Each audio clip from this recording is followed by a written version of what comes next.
What's going on, guys? Zennosh here, and today in this video of Exos Heroes, I'm presenting to you guys this review and an amazing hero unit known as the Misty Ramge. Well, he's finally here that we had been really predicting, forecasting that he will be the next Fate Core banner, and then voila!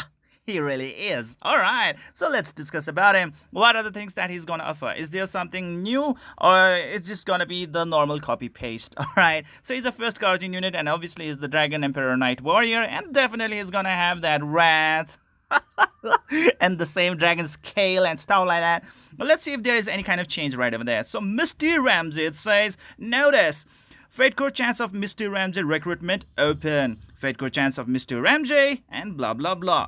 Alright, period is going to be from the July 8th. What is that? Okay, July 8th till July 15th. Alright, so that's going to be for 7 days, 1 week. Yeah, just like any other banner right out there. Main hero. You can recruit hero plus Fate Core with higher probability than premium recruitment. Alright, the one thing that I am pretty much really not satisfied is that, like, I was really hoping for a light unit type of, or light element type of Fate Core, like first Guardian unit. But, well, we have a dark unit. I think Ramge is a dark unit, isn't it? Yeah, there we go. As far as I know, yes, he's a dark unit, right? Okay, there we go, guys. Ramge, Chaotic Destiny, information about Fate Core, and blah blah blah. Skill information, passive. Okay, so right away it says cleanse level 3. Cleanses damage over time and debuff effects from alloys and gain mana 1 mana.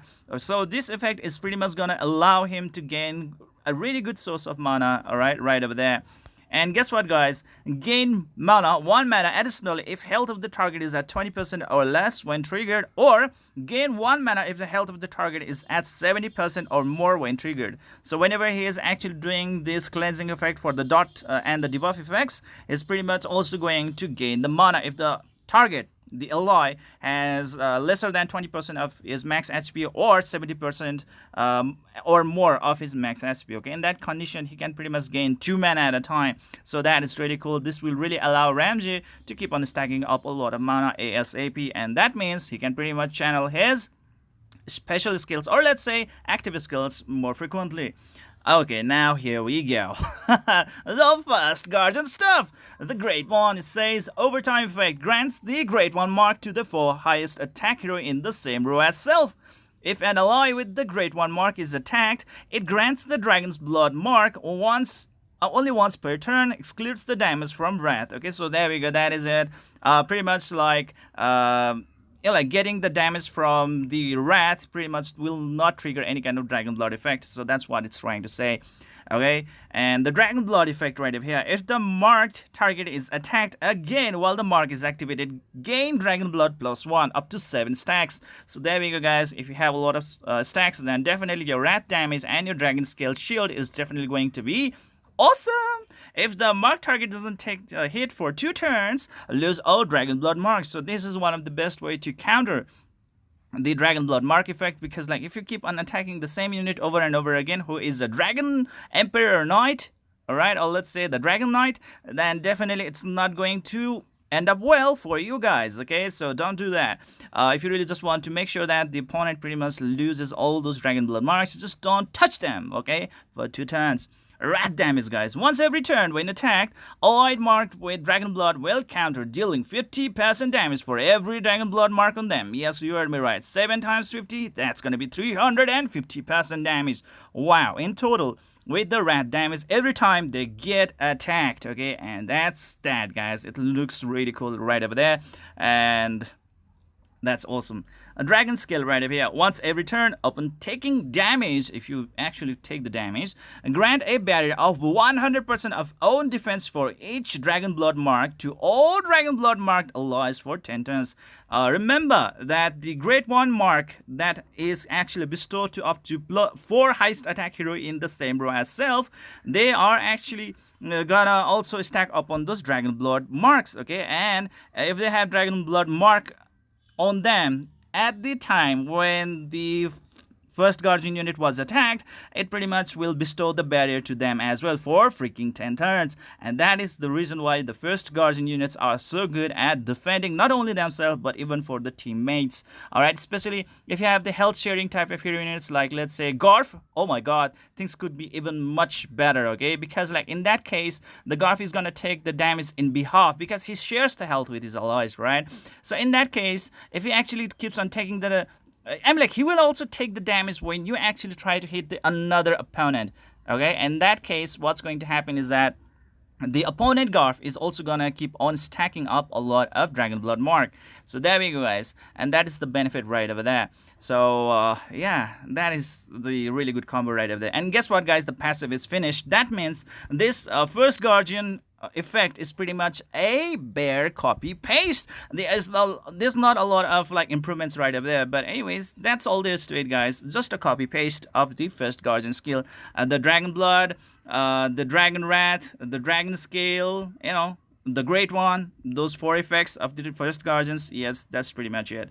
Active skill number 1, it says right up here, Torch of Light, required mana just 1 mana, and now that is really cool. I really like that already. I mean, like he can already stack up on his mana really fast, and on top of that one being very economic with his mana uses, that makes him quite good. A single target deals 225% damage to one enemy. Not really that bad, not really that bad.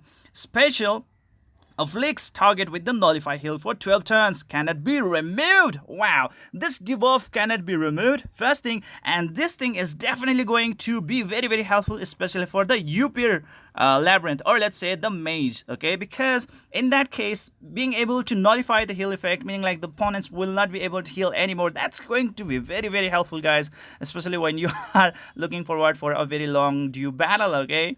Especially if the opponent is really trying to heal themselves up really fast, and that can be quite problematic, guys. And especially even in the PvP con, sometimes you can pretty much go on with him, especially the Fate Core Anastasia, who has been really wreaking a lot of havoc. So it's pretty much a pain in the ass, guys, because looking into her healing spells and many other things, oh my god, it's just too bad, okay? Self-harm afflicts the target with the self-harm if target is afflicted with the fear of abyss, dealing 45% damage to damage every turn for 5 turns. So there we go, guys. Self-harm effect is gonna be triggered when the fear of abyss is being around, which is definitely by the virtue of the Shofraken or Fate Core Shofraken, who is pretty much the father of Ramge, isn't it? Alright, the father and son, the dark element. Oh no, Shofraken is a dark element, right? Damn it, I forgot. But anyways, there we go, guys, that's that. Active skill number 2, right over here, it says Gold Blaze, required mana 3 mana. Oh, deals 133% damage to all enemies. So it's AoE attack right over there, and I really don't think it's a burst damage. So that is really solid, really solid. Okay, special afflicts target with the nullify heal for 16 turns, cannot be removed. Okay, so in the AoE scale, he's actually going to nullify the heal effect for all the opponents for freaking 16 turns. 16 turns! And cannot be removed. Wow, that's super cool, guys. And definitely this is the skill that you would definitely want to spam and use in the UP's Labyrinth and many other PvE contents, and sometimes even in the PvP contents as well, if you really want to keep on just, you know, like putting a lot of pressure on the opponents, okay? Even though like he's not definitely a superb unit for the PvP content, but sometimes you can just try it out, you know, because the Fate Core Anastasia, when she heals, her heal is a burst heal. You heard me right. Meaning like if she has extensive amount of mana, she's definitely going to heal even more than compared to the normal version. Meaning like normally she's supposed to only heal about like 49% of her own max health, right? But if she has excess mana, she's just going to heal a lot more than that, and that can be like, wow, even a dying team is going to come back to full health, and that can be quite problematic, guys. All right, in that case, being able to nullify the heal, I mean, like, it's definitely awesome. And guess what, guys, if you are going to fight in the PvP battles, I mean, like, just try to find one opponent who doesn't have Fate Core Anastasia. Just try to find one. You will have a very hard time to actually get any opponent out there who doesn't have Fate Core Anastasia, okay?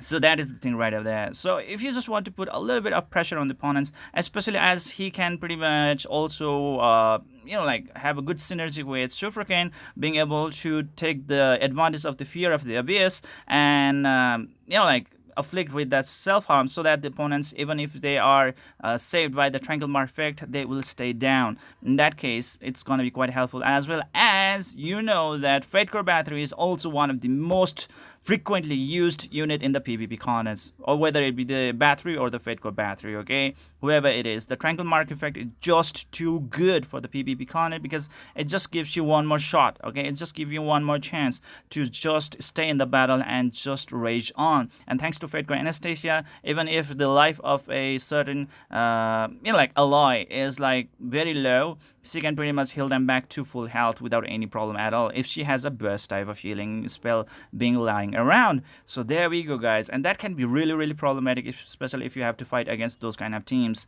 And in that case, self-harm effect can be quite useful, okay?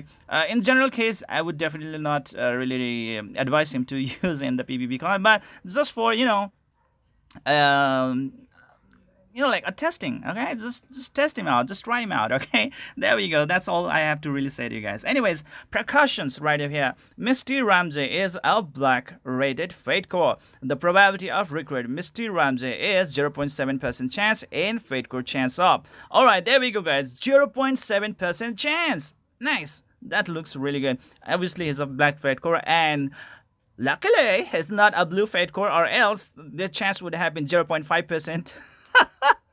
Just for that stupid blue Fate Core, who is pretty much a mirror of a black Fate Core, just have a little bit additional effects with that Fate Core, right? Which is not really that even great indeed, because like it only provides the additional bonus status effect for very few chosen legendary heroes, none of the fated heroes, and a lot of common and rare heroes. Okay, so there we go. That's what I have to say.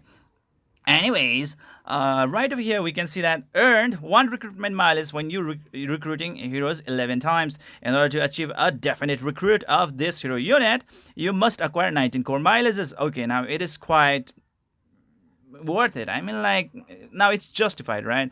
Whereas for the blue Fate Core Baraka, it was pretty harsh, really, really harsh indeed, to go up to like 28 core mileages and then having 0.5% chance to get him dropped. So, well, I mean, like, to have him, like, in 0.7% chance and 19 core mileages, I think it's pretty worth it. You can check the acquired items in your airship and Fate Core. Yes. Looking into the situation, how this guy is really, really awesome, especially for the PvE contents, especially even the Labyrinth and Maze contents. This guy is definitely worth getting, in my opinion. Not a super hype. I won't say, like, he's a super hype, okay? But he's really quite helpful, especially if you don't have Fate Core Baelish in your team, because he's of Dark Element, and especially for the Mondays, I guess. Yes, in the Mondays, right, there is this content where you can only bring the light and the dark units, right? And in that case, this guy is definitely going to be a lot of help, especially in trying to defeat the opponents, okay? So that's what I really have to say to you guys, and it's definitely going to be a really good help right over there, especially if you don't have Fate Core Baelish, because most of the time the first Guardian units can pretty much solo so many PvE contents out there, especially the challenge special mode. Yes, the special battles in the challenge mode. Yeah, there we go. You can pretty much solo that one as well with the first Guardian units, and being Ramge as well as one of the light and dark unit right over there, he's definitely going to be helpful in that content. So if you don't have Fate Core Baelish, this is the time for you guys to lay your hands on him, and he's definitely cool, guys. I think he's really cool.